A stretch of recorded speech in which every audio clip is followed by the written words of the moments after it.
Okay, minasan. Today we're gonna talk about Kamen Rider Geats episode 34. Before watching Kamen Rider Geats episode 34, let us start with the trailer. Let's go.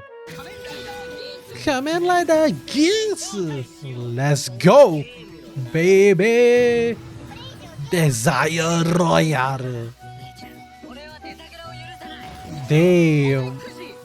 Okay, so this is exciting, guys. We need to talk about this episode because this next episode is gonna be really crazy. It's gonna show us how Desire Royale is gonna make a return, but at the same time, it is also gonna tell us how did Kewa came back to life. Okay, so all of these are insane stuff. So without further ado, let us jump into the trailer scene by scene to see what actually happened. The first thing we see is Boost Mark II making a return once again. Not a surprise there because OKOS is back, so that all of his rise buckle is back on his side as well. But I felt like they kind of like forgot about one thing regarding the Desire Grand Prix or even the Desire Royale. I mean, like, we don't really know what is the rule of the Desire Royale at all. Like, so far we know Desire Royale is about rider versus rider, but what exactly is the final detail rule, we do not know. We only know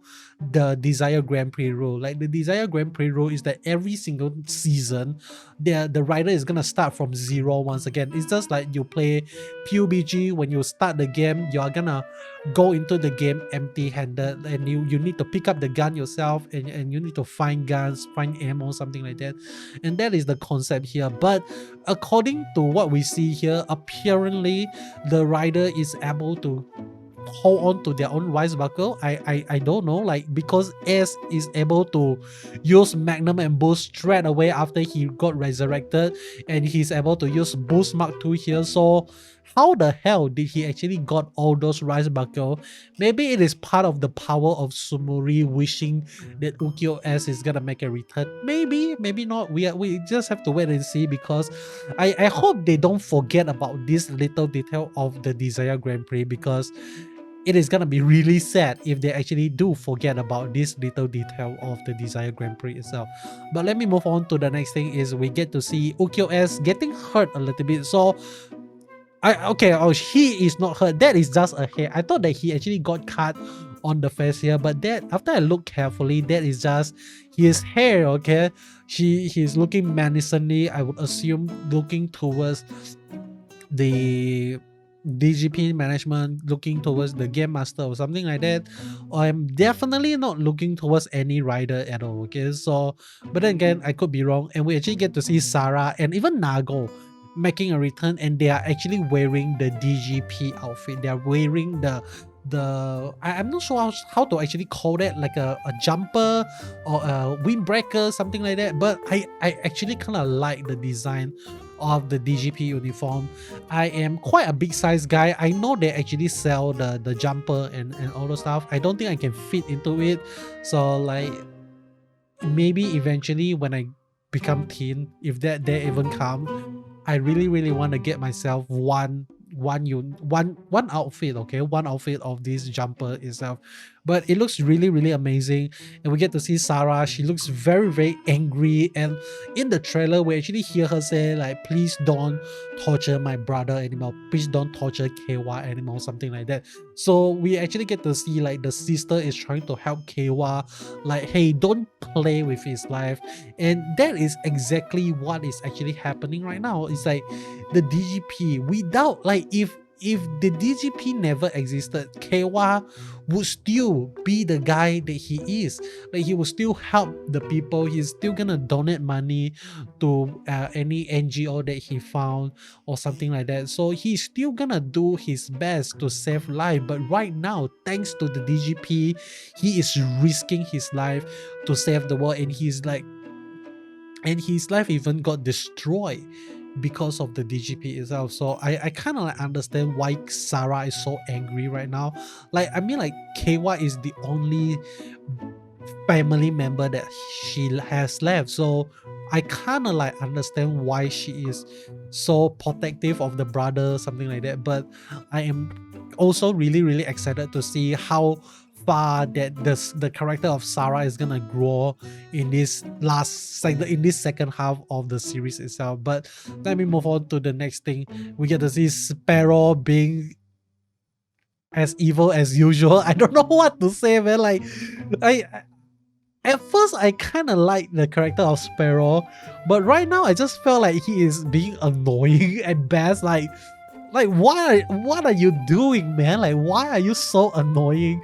I know you want to study like humanity, you want to have all the knowledge of humanity, something like that, but is this really the way to go about it? Can't you become a good person and still gain all the humanity knowledge, something like that? I really don't know what to say, okay? But one thing that I'm really curious about is whether or not we are actually gonna see Archimedo in this this arc of the series itself, because remember, Archimedo right now is a part of that fish Jyamato that we saw, and he actually goes missing after kind of like Buffa become the Jyamato deity, something like that, and we actually get to see the resurrection of all the Jyamato as well. So now that the fish Jyamato himself is a Jyamato, like the fish Jyamato become Archimedo, and now Archimedo in a sense himself is a Jyamato, that is gonna allow him to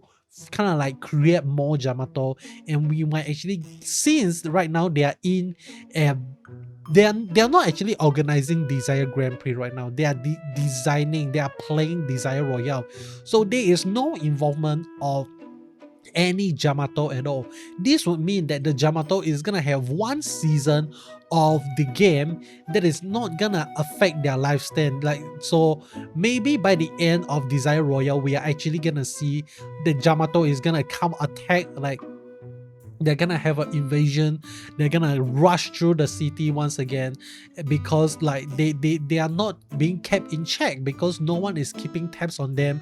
They actually have a overpopulation problem, and they actually launch a war against humanity. That is just a theory, okay? But let me know in the comment section below, what do you think? Let me move on to the next thing. We get to see Buffa, my boy.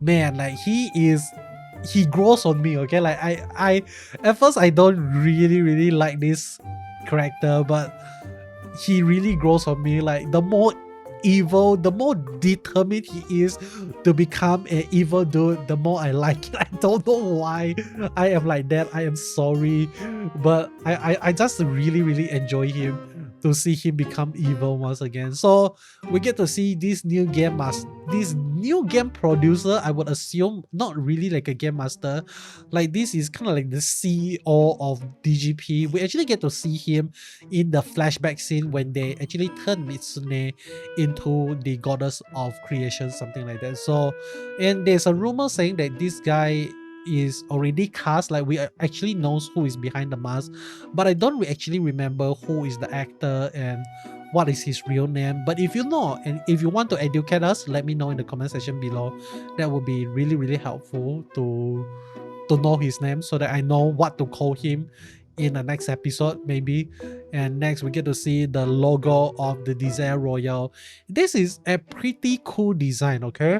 So we actually get to see like a bird head design, and the body of the bird is also kind of like it's a mixture of an eye itself, and this eye actually looks very familiar.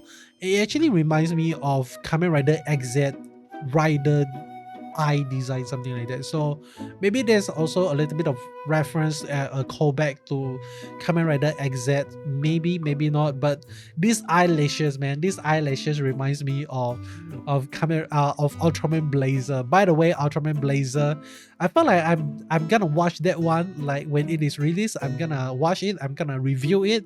So if you are interested, you know what to do. Subscribe, and because when it is released, we are gonna go through it every single week, okay? So let me move on to the next thing. Next we get to see Sparrow getting hit by Nago and Hakubi is, I don't know how this how long this rider is gonna show. It's gonna stay on the show itself, but I'm really excited to see more of Hakubi, okay?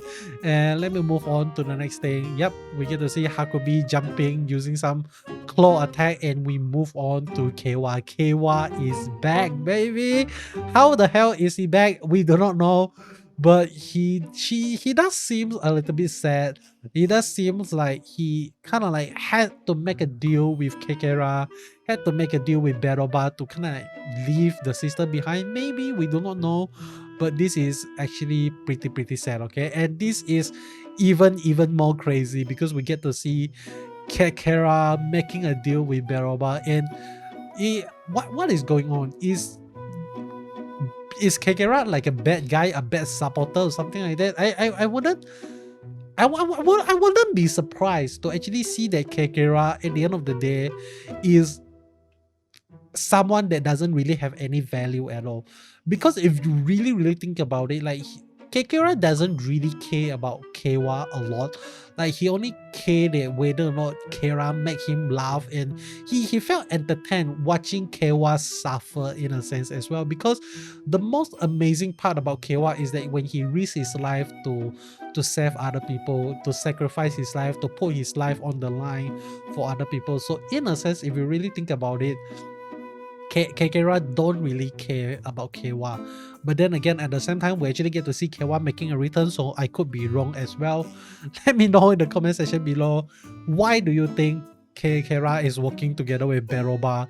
Like, are they in cahoots since the beginning, or maybe there's something, like maybe this is just a temporary agreement, something like that?